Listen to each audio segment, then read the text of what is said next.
seluruh pengurus Badan Kemakmuran Masjid yang kami muliakan, guru-guru kami, para alim ulama, jemaah salat subuh, semoga kita mendapat ridha daripada Allah Subhanahu wa Ta'ala. Sambil kita beriktikaf, mari sama-sama kita mengucapkan alhamdulillahirabbil alamin, seraya kita memanjatkan puji dan syukur kehadirat Allah atas limpahan rahmat dan karunia-Nya. Sejalan dengan itu, kita menyampaikan doa selawat berkirim salam kepada junjungan alam Nabi besar Muhammad SAW, kepada keluarga, kepada sahabat beliau sekalian, dengan ucapan Allahumma shalli wa sallim ala sayyidina Muhammadin wa ala alihi wa ashabihi ajma'in. Hadirin kaum muslimin jemaah salat subuh rahimakumullah, seperti yang disampaikan oleh Ustaz Wahid tadi, kami juga meminta maaf karena setiap subuh secara rutin pengajian diasuh oleh Ustaz Fahmi dalam kajian tafsir, dan seperti yang disampaikan oleh Ustaz Wahyu tadi, kami hanya menggantikan karena Ustaz Fahmi masih berada di luar daerah, dan ini pun saya menggantikan karena memang ada jadwal tarawih yang telah dijadwalkan sebelumnya, yang kebetulan meradulah bahasa katanya dengan Ustadz Arniadi Musa saat itu. Jadi alhamdulillah saya punya kesempatan di subuh yang berbahagia ini. Hadirin yang mulia, tinggal menghitung hari Ramadan akan pergi meninggalkan kita. Sebagai orang Islam yang beriman, tentu kita sangat bersedih dengan kembalinya bulan Ramadan ini sebagai tamu agung bagi kita. Karena Nabi Muhammad SAW di penghujung bulan Sya'ban, beliau mengatakan akan dekat dengan kalian sebuah bulan yang penuh dengan keagungan dan keberkahan. Kalau kita ibaratkan Ramadan itu memang benar-benar sebagai tamu yang sangat agung, maka kita sudah sepantasnya dari awal kedatangan daripada Ramadan kita menyambutnya dengan baik, dengan istimewa, sehingga dia akan menjadi istimewa. Kenapa saya katakan seperti itu? Seorang tamu datang dengan pangkat yang tinggi, status sosial pun luar biasa. Dia datang ke tempat kita, paling kurang dia berkunjung ke rumah kita tanpa ada penyambutan yang baik, tanpa ada penyambutan yang istimewa, dia itu akan menjadi biasa-biasa saja. Seorang pejabat negara misalnya datang ke negeri kita, tanpa kita pasang umbul-umbul sepanjang jalan, maka dia akan menjadi biasa. Orang kampung saja kita layan dengan baik, kita sambut dengan istimewa.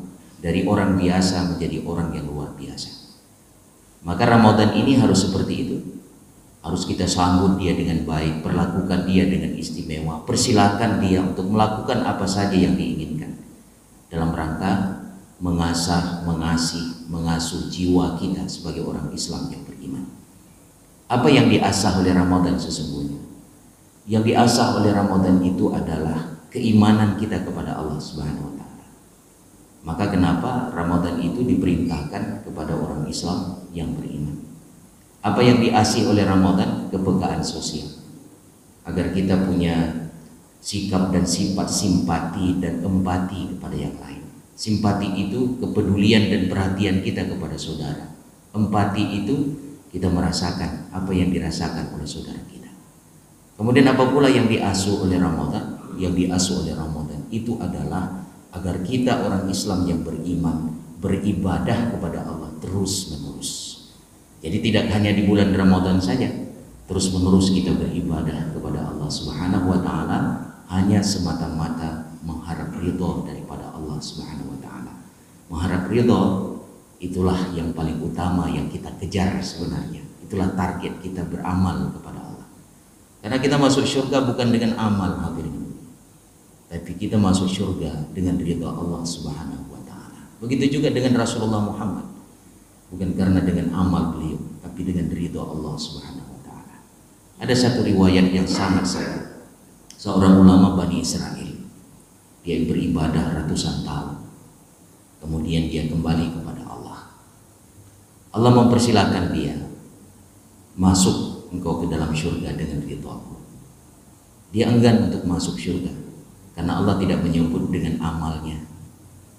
Kemudian Allah memerintahkan seorang malaikat, sampaikan kepada hamba Allah tersebut bahwa dia masuk surga itu bukan karena amal yang dia perbuat selama hidupnya, tetapi karena ridha daripadaku. Disampaikanlah ini kepada ulama Bani Israel tadi, hamba Allah tadi. Kemudian malaikat itu menjelaskan bahwa amal yang kamu lakukan itu tidak bermakna apa-apa dibandingkan nikmat-nikmat Allah yang diberikan. Maka di saat itu malaikat menimbang amal dia, kemudian diambillah salah satu nikmat, yaitu nikmat mata, ditimbang pada takaran yang lain. Jadi ada dua timbang, begitulah kira-kira tamsilannya. Ketika didudukkan amalnya dibandingkan dengan nikmat hanya senikmat mata saja, ternyata nikmat tersebut tidak bermakna apa-apa dibandingkan dengan amal itu tidak bermakna apa-apa dibandingkan nikmat mata. Itu belum lagi nikmat-nikmat yang lain. Maka kita masuk surga insya Allah dengan ridha Allah. Itulah orang-orang yang ikhlas beribadah, mengharap ridha daripada Allah Subhanahu wa taala. Wa ridwanu minallahi akbar. Ridha Allah itu lebih besar daripada segala sesuatu. Maka logika Ramadan seharusnya harus kita rubah tahun ini dan tahun-tahun yang akan datang, agar ibadah kita itu betul-betul bersemangat di bulan Ramadan. Apa logika kita sebenarnya yang harus kita rubah sejak tahun ini hingga tahun-tahun yang akan datang insya Allah? Jadikan Ramadan ini tempat kita berkompetisi. Ramadan selama ini yang kita bangun, Ramadan itu tempat kita melakukan training center, kira-kira begitu. Kita melatih diri. Berhasil atau tidaknya Ramadan, manifestasi atau perwujudannya itu di 11 bulan yang akan datang. Kan itu logika, dan itu sering disampaikan. Ini tempat kita latih diri, ini tempat media training center. Berhasil atau tidaknya Ramadan kita lihat nanti di 11 bulan yang akan datang. Sehingga kita bermalas-malasan di bulan Ramadan. Nyatanya hadirin, 10 pertama penuh. Kan itu kenyataan, realita yang meresahkan kita di mana-mana saja, tidak hanya di masjid ini. Di masjid ini menurut informasi dari pertama sampai terakhir insya Allah full penuh dengan jamaah insya Allah. Di tempat lain 10 pertama luar biasa semangatnya, 10 kedua sedikit berkurang, 10 yang ketiga lebih-lebih. Jadi kita mencari di 10 yang ketiga tidak lain Lailatul Qadar, Qiyamul Lail kita dirikan. Lailatul Qadar satu malam itu 83 tahun perbandingannya. Itulah medali-medali penghargaan yang diberikan oleh Allah kepada kita. Maka berlomba-lomba di bulan suci Ramadan. Logika sederhananya, kalau kita ikut musabaqah atau turnamen olahraga, persiapannya itu jauh lebih lama daripada pertandingan itu sendiri. Misalnya musabaqah, kami punya pengalaman ikut musabaqah. Pengemplengan atau training center itu tahunan Pak. Untuk tingkat provinsi kita ikut musabaqah. Untuk tampil di arena musabaqah hanya 20 menit saja, itu babak penyisihan. Kalau masuk final mungkin 15 atau 20 menit. Sekitar 35 atau 40 menit saja kita tampil di arena turnamen itu, di arena musabaqah itu. Sementara persiapan itu berbulan-bulan, bahkan bertahunan untuk menghadapi musabaqah itu. Turnamen olahraga kan juga seperti itu. Persiapannya begitu matang hanya untuk satu turnamen. Paling mungkin 2 pekan atau 1 bulan. Kalau Qatar ini mungkin November Piala Dunia itu cuma 1 bulan sampai Desember. Persiapannya itu bertahun-tahun, dari play-off, prakualifikasi sampai dengan play-off beberapa waktu yang lalu. Jadi bertahun-tahun persiapan. Logika yang kita bangun untuk Ramadan harus seperti itu. Jadi bulan Ramadan tempat kita berlomba-lomba, fastabiqul khairat, berlomba-lomba untuk kebaikan, melakukan amal ibadah. Sementara kita sebelumnya telah melakukan persiapan luar biasa. 11 bulan kita melakukan persiapan. Maka bagi orang-orang yang melakukan persiapan secara matang di bulan Ramadan, dia sudah mendapatkan medali. Apalagi dia berhasil meraih juara umum. Tujuan puasa Ramadan untuk kita raih juara tadi, juara umum tadi. Mudah-mudahan kalian itu menjadi orang yang bertakwa. Kan itu tujuan Ramadan, goalnya itu. Mudah-mudahan kalian menjadi orang yang bertakwa. Proses untuk menuju menjadi orang yang bertakwa itu proses kita lalui di bulan suci Ramadan ini. Pertama, sebagai muslim, itu makam yang disebutkan oleh Imam Al-Ghazali sebagai manusia. Sebagai muslim, kita mengaku diri sebagai muslim. Asyhadu an la ilaha illallah, asyhadu anna Muhammadar Rasulullah. Seorang muslim belum tentu beriman. Maka mengimplementasi norma ajaran daripada syahadatain tadi, maka kemudian status kita menjadi orang yang beriman. Maka kenapa perintah Ramadan itu ditujukan kepada orang-orang yang beriman. Setelah beriman, kita menjadi orang yang muhsin. Bagaimana muhsin? Seorang laki-laki datang kepada Rasul. Laki-laki itu belakangan diketahui malaikat Jibril alaihissalam. Ma huwa ihsan ya Muhammad? An ta'budallah ka'annaka tarah fa in lam takun tarah fa innahu yarah. Beribadah kamu kepada Allah seolah-olah Allah melihat engkau. Jika engkau tidak mampu melihat Allah, yakin dan percaya bahwa Allah itu menatap engkau. Itu orang ihsan, orang-orang muhsin. Setelah itu makam kemudian sebagai manusia adalah orang-orang yang mukhlis, orang-orang yang ikhlas, mengharap ridha Allah dalam beribadah, tidak digantungkan ibadahnya kepada selain Allah Subhanahu wa taala.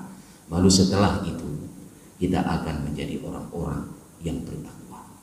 Itulah tujuan akhir daripada puasa Ramadan. Mu'alla ibnu Fadil itu seorang ulama tabi'in. Beliau menceritakan bahwa sahabat-sahabat Rasulullah tempo dulu, kemudian generasi yang datang setelahnya, yaitu generasi tabi'in, mereka mempersiapkan Ramadan itu luar biasa. Malah setelah Ramadan selesai, mereka mempersiapkan diri lagi untuk Ramadan berikutnya. Jadi bagi mereka, kata Mu'alla ibnu Fadil, 12 bulan 1 tahun itu Ramadan bagi mereka. Apa yang mereka lakukan? Setelah Ramadan selesai, mereka melakukan evaluasi selama 6 bulan. Mereka melakukan evaluasi terkait dengan Ramadan yang telah mereka tinggalkan. Apakah ibadah yang mereka lakukan itu diterima Allah atau tidak? Kemudian 6 bulan berikutnya mereka mempersiapkan diri secara fisik dan mental untuk menyambut Ramadan berikutnya. Terus menerus setiap tahun mereka lakukan seperti itu, persiapan fisik secara mental untuk menghadapi Ramadan. Setelah Ramadan selesai, mereka melakukan evaluasi. Maka Nabi kan pernah mengatakan, seandainya umatku mengetahui keistimewaan dan keagungan Ramadan, mereka tidak meminta Ramadan itu hanya 1 bulan dalam 1 tahun, tapi mereka sepanjang tahun 12 bulan akan memintanya sebagai Ramadan. Kalau mereka mengetahui akan keistimewaan Ramadan, maka oleh karena itu setiap Ramadan muncul seharusnya kita tatap dan kita lihat dia dengan mata hati. Kalau kita melihat Ramadan ini hanya dengan mata telanjang saja, hadirin yang mulia, kita tidak akan mendapatkan apa-apa, tidak akan menemukan apa-apa. Percaya, tidak akan kita temukan apa-apa. Tidak ada pengalaman spiritual, karena kita hanya menatap dia dengan mata kepala ini. Anak-anak kita akan menantu kuat, dia tanya, hai Ramadan berbeda dengan bulan lain. Mereka menjawabnya serentak, hana beda, tiada perbedaan, kata mereka. Bulan Ramadan matahari terbit dari timur, tenggelam dari barat. Begitu juga dengan bulan-bulan yang lain, terbit di timur, terbenam di barat. Yang membedakan kita menahan dahaga dan lapar saja. Itu yang membedakan.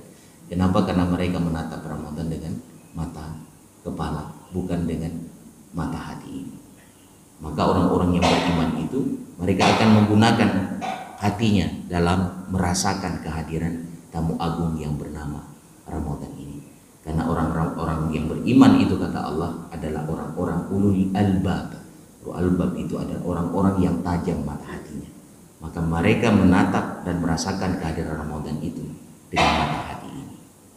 Hadirin yang dirahmati Allah, jamaah salat subuh yang dimuliakan Allah Subhanahu wa taala.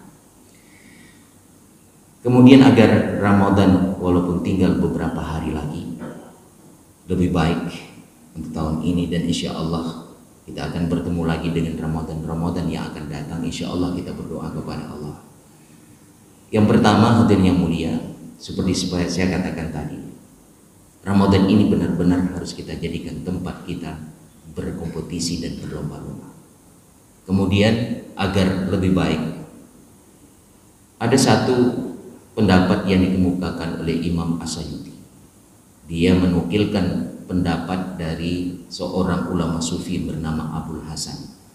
Agar kita menjadi lebih baik, hadirin yang mulia, ikuti dan contoh karakter dari sifat anak-anak.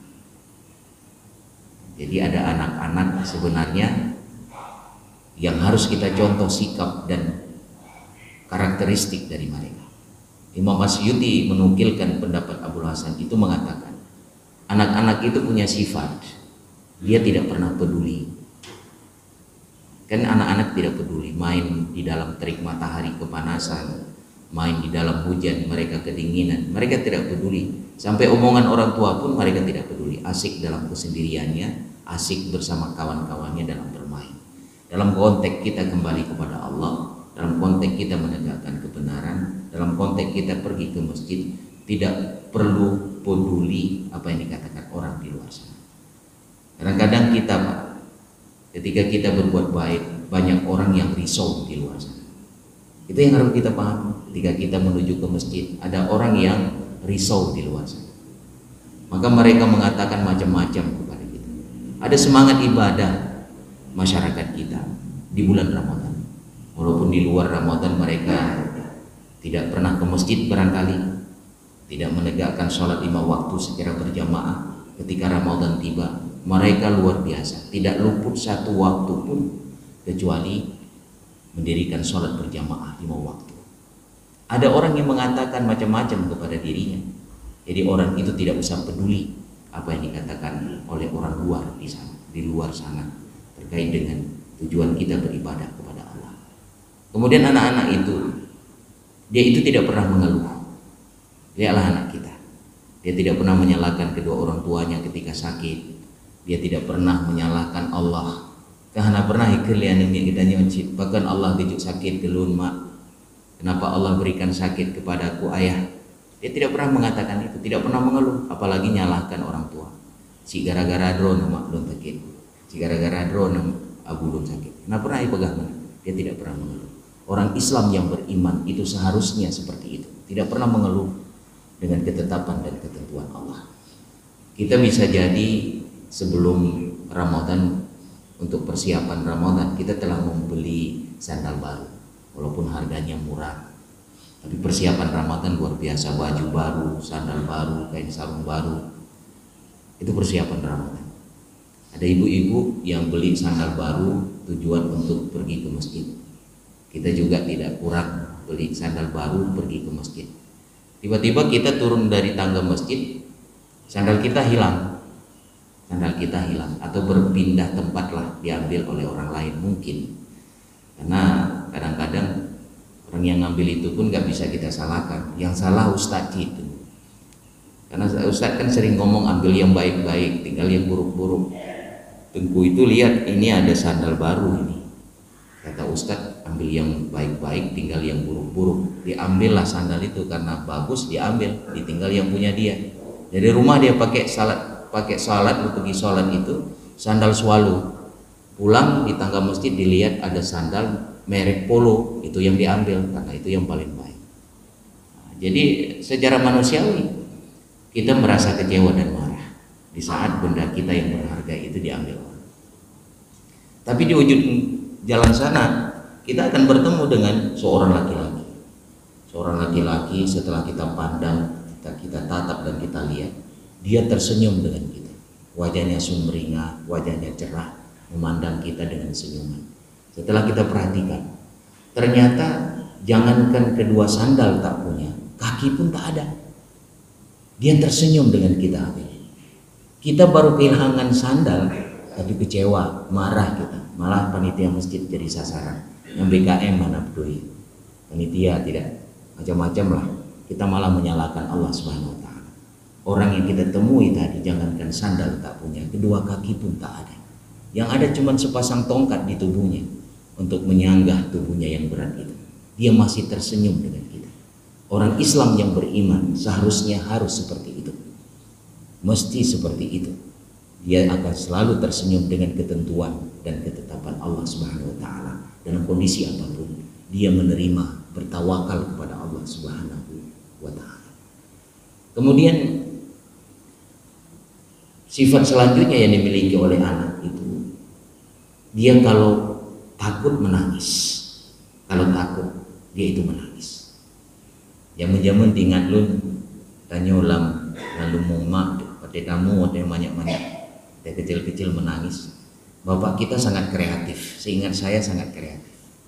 Karena jangan sampai mengganggu tidur bapak kita, dia begitu kreatif. Ketika katamu katanya, gedebit aja luar bapak katanya, apa gedenya gedebit aja luar, gedeng bahasa go pintu, atau berdiri dia di depan jendela, dia ketok-ketok jendela, dia bunyikan suara meong meong. Jadi mak kita di dalam dibilang ada kucing nak, tidur terus, tidur ada kucing di luar sana. Dia tidak sadar udah menyamakan suaminya itu seperti kucing. Ayah kita ini disamakan seperti kucing. Itu bapak kreatif namanya. Kalau hari ini tidak seperti itu. Ketika kita nangis, anak-anak kita apalagi yang lahir masa-masa corona beberapa tahun yang lalu, yang lahir masa-masa itu dengan sebab sebubunya, itu bapak-bapak kita juga kreatif. Bukan kelagian cara kerja.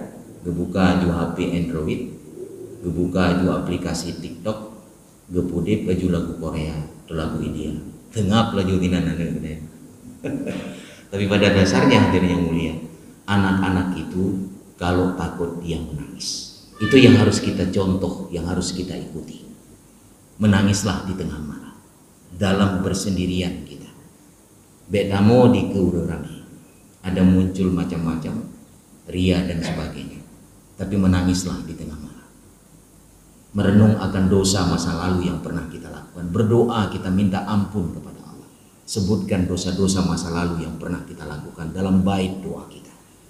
Apakah Allah tidak tahu dengan tidak kita sebut dosa-dosa tersebut? Allah lebih tahu daripada kita. Tapi sebutkan apa yang pernah kita lakukan tempo dulu akan kesalahan dan keburukan kita. Ya Allah, aku dulu pernah berjudi. Ya Allah, aku dulu pernah minum khamar. Ya Allah, aku dulu pernah berzina. Ya Allah, aku dulu pernah memukul orang dan lain sebagainya. Ampunilah dosa. Allah itu lebih tahu, malah yang tidak kita ingat juga Allah itu lebih tahu daripada kita.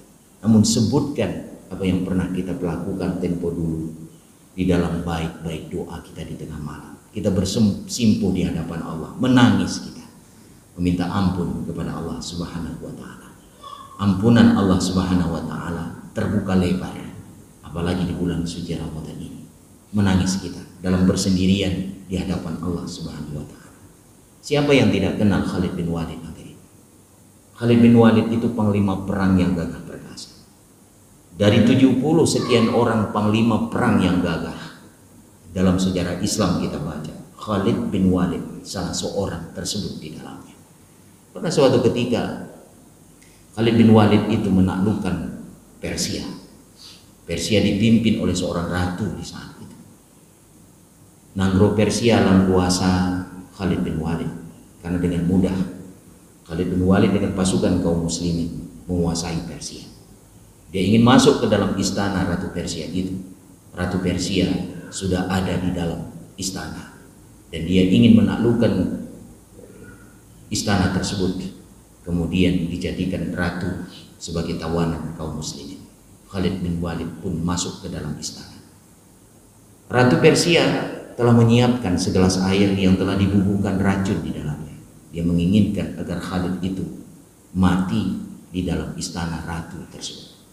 Khalid bin Walid menantang ratu tersebut. Dia tahu bahwa dalam gelas itu telah dibubuhkan racun oleh Ratu Persia. Dia membaca Bismillahirrahmanirrahim, mengharap pertolongan daripada Allah agar air yang diminum ini tidak terpengaruh kepada dirinya. Dia meminta gelas itu yang telah dibubuhkan racun, kemudian dia minum tanpa ada pengaruh sedikit pun pada diri Khalid bin Walid. Dia kuat, dia perkasa, dia gagah, tidak ada pengaruh sedikit pun. Namun hadirin yang mulia, di tengah malam dia menangis. Dia menangis. Begitu gagah dia, begitu perkasa dia, luar biasa di medan perang. Namun di tengah malam dia menangis. Dia memohon ampun kepada Allah atas segala dosa yang pernah dia lakukan sebelum dia memeluk Islam di saat masih jahiliyah dulu. Pada Rasulullah telah menyatakan, Allah telah mengampuni dosa-dosa kalian semua, termasuk dosa Umar bin Khattab, khalifah yang sebelumnya pernah membunuh putrinya sendiri. Tapi seiring mereka memeluk agama Islam, dosa-dosa itu telah diampuni. Tapi lagi-lagi hadirin, mereka di tengah malam menangis. Khalid bin Walid menangis. Begitu gagah mereka, tapi di tengah malam menangis di hadapan Allah Subhanahu wa taala. Khalifah Umar bin Khattab juga seperti itu. Rasulullah mengatakan, jalan yang dilintasi oleh Umar bin Khattab, berpantang setan melintasi di jalan yang sama. Kenapa? Pegah dari Rasulullah, karena temakut kepada Umar.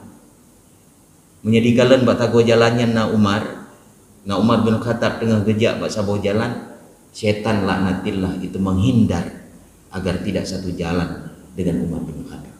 Begitulah setan takut kepada Umar. Jangankan makhluk manusia, lawan yang takut kepada Umar, setan iblis pun takut kepada Umar. Di tengah malam Umar menangis. Umar menangis tengah malam, merenung akan dosa yang pernah mereka lakukan. Menangis di tengah malam, meminta ampun kepada Allah Subhanahu wa taala atas dosa dan kesalahan masa lalu. Maka orang Islam yang beriman seharusnya seperti itu, karena takut kita kepada Allah, menangislah hadirin. Maka pertama kali kitanya orang Islam yang menangis itu pertanda cengeng? Tidak. Oh, cengeng kan orang Islam, baju-baju mau mengenang nasib umat di Rohingya di Palestina, menangis, bukan cengeng. Orang Islam beriman menangis itu berbanding lurus dengan kualitas iman kita. Kalau kita sering menangis, itulah kualitas iman kita hadirin. Merenung nasib umat kita di Palestina, di Rohingya, di Cina, orangnya luar biasa. Kita menangis. Apakah kita cengeng? Bukan. Itulah kualitas daripada keimanan kita. Maka berbeda dengan urung-urung Yahudi dalam mendidik anak, berbeda dengan urung-urung Jepang dalam mendidik anak, begitu juga orang-orang Cina mendidik anak. Malah orang Cina, orang Jepang ketika mendapatkan anaknya menangis, dipukuli anak itu. Jangan kau menangis nak, kamu tidak siap menghadapi tantangan, tidak punya prinsip hidup dan sebagainya. Dimarahi, malah dipukuli anaknya. Yang menangis itu dianggap tidak siap menghadapi tantangan hidup dan punya prinsip dan seterusnya. Tapi berbeda dengan orang Islam beriman menangis. Indikasi daripada kualitas keimanannya di saat dia di tengah malam itu menangis, merenungkan nasibnya, mengingat akan nasib saudara di Rohingya, di Palestina hari ini. Begitu juga saudara-saudara Islam kita di Cina. Itulah kualitas iman kita. Ketika takut kita menangis di hadapan Allah Subhanahu wa taala, kita bersempuh memohon ampun kepada Allah Subhanahu wa taala. Taubat kepada Allah Subhanahu wa taala. Bersungguh-sungguhlah kita memohon ampun kepadanya. Nabi Hud alaihissalam menyeru kepada kaumnya, yaitu kaum Ad. Dia serukan, wa anistaghfiru rabbakum tsumma tubu ilaihi yumatti'kum mata'an hasanan ila ajalin musamma. Hendaklah kalian memohon ampun terus-menerus kepada Allah, kemudian kalian bertobat kepadanya, hingga kemudian Allah akan memberikan nikmat kepada kalian secara terus-menerus ila ajalin musamma, hingga batas waktu yang telah ditentukan. Jadi Allah Subhanahu wa taala pegang dalam ayatnya, orang yang selalu memohon ampun kepada Allah, bertaubat kepadanya, diberi oleh Allah akan kenikmatan kehidupan yang baik secara terus-menerus ila ajalin musamma. Ingin merubah nasib, ingin merubah keadaan dari kondisi buruk ke kondisi yang baik, maka bertaubat kita kepada Allah Subhanahu wa taala.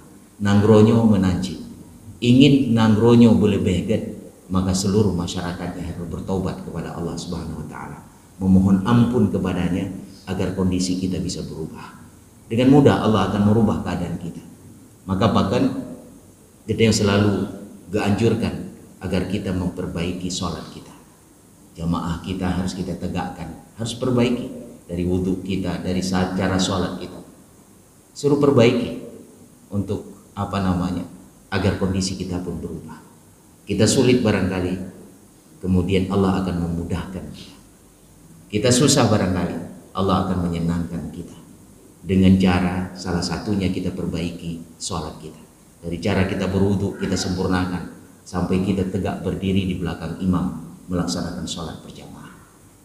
Kemudian hadirin yang mulia, agar Ramadan kali ini dan Ramadan yang akan datang itu menjadi Ramadan yang baik, yang terbaik bagi kita, jadikan Al-Quran itu sebagai sahabat kita.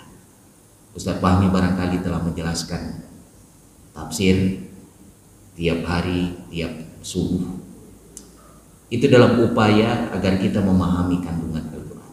Karena salah satunya agar kita menjadi sahabat Al-Quran, di samping kita membacanya, kita perlu memahami kandungannya. Hari ini ada satu penelitian hadirin yang mulia.